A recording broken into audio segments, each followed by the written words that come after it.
તો એ સમાચારોમાં તરફ આપણે આગળ વાત કરીએ અરવલ્લીની. તો અરવલ્લી જિલ્લામાં સ્થાનિક રાજકારણમાં મોટો ઉથલપાથલ સર્જાયો છે. મોડાસા તાલુકાના અમલાઈ ગામમાં ભાજપને મોટું ગાબડું પડ્યું છે. ખેડૂત અને પશુપાલકોના મુદ્દાઓને લઈને અસંતોષ વ્યક્ત કરતા ગામના 200થી વધુ લોકો ભાજપ છોડીને કોંગ્રેસમાં જોડાયા છે, જેમાં સક્રિય કાર્યકરો, મહિલાઓ અને ગ્રામજનોનો પણ સમાવેશ થઈ રહ્યો છે. આ તમામ લોકોએ જિલ્લા કોંગ્રેસ પ્રમુખ અરુણભાઈ પટેલ અને પૂર્વ ધારાસભ્ય રાજેન્દ્રસિંહ ઠાકોરની ઉપસ્થિતિમાં વિધિવત રીતે કોંગ્રેસનો ખેસ ધારણ કર્યો હતો.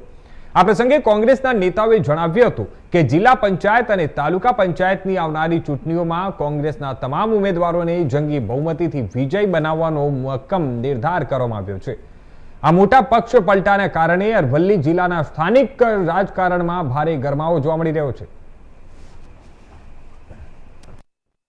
આજે અરવલ્લી જિલ્લાના મોડાસા તાલુકાની ગૌ જિલ્લા પંચાયતના ઉમેદવાર અને તાલુકા પંચાયતના ઉમેદવારની મીટિંગ અમલાઈ ખાતે યોજાઈ, જેમાં અમલાઈના 200થી વધુ કાર્યકરો અને ગ્રામજનો આજે ભાજપ છોડી કોંગ્રેસમાં જોડાયા છે.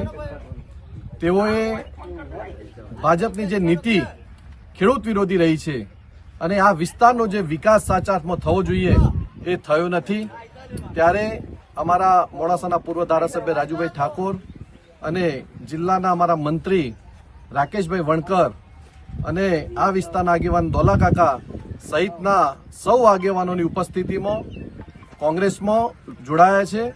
અને અમે કોંગ્રેસ પક્ષ તરફથી પણ ખાતરી આપી છે કે આ વિસ્તારના વિકાસ માટે કોંગ્રેસ હંમેશા આપની સાથે રહેશે અને આ વિસ્તારના પ્રશ્નો માટે જે કોઈ લડત લડવાની આવશે એ પણ અમે લડી અને તમારા વિસ્તારના પ્રશ્નોને વાચા આપવામાં ચોક્કસથી પૂરેપૂરા મદદરૂપ થઈશું.